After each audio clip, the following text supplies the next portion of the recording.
Çarx çevirib hədiyyə qazanar. Bəli. Onu da çevirin. Tac düyü. Xanımın hədiyyəsini təqdim eləyək. Buyurun, nuş olsun. Çox sağ olun. Çarxı çevirib hədiyyə qazanar. Əlbəttə. Onu da çevirin. 3 ədəd Tac soft drink. Verək hədiyyəsini. Buyurun, bu ləzzətli Tac soft drink sizindir. Təşəkkürlər.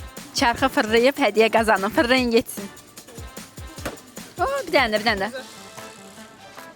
Bulun səth təmizləyici salfet. Hədiyyəsini verək. Buyurun, bu sizin. Təşəkkür edirəm, çox sağ olun. Görəm mənim bəxtimə nə düşəcək. Onda fırlayın görək. Tac günə baxan yağı 1 litrlik. Buyurun, bu sizin. Təşəkkür.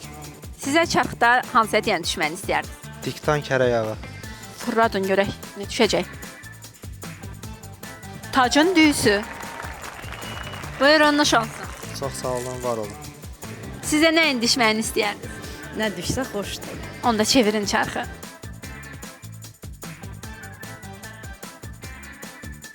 Stobная особа, итальянский пай. İtalyanski pay, özdə alballı, nuş olsun. Təşəkkür edirəm. Sağ olun.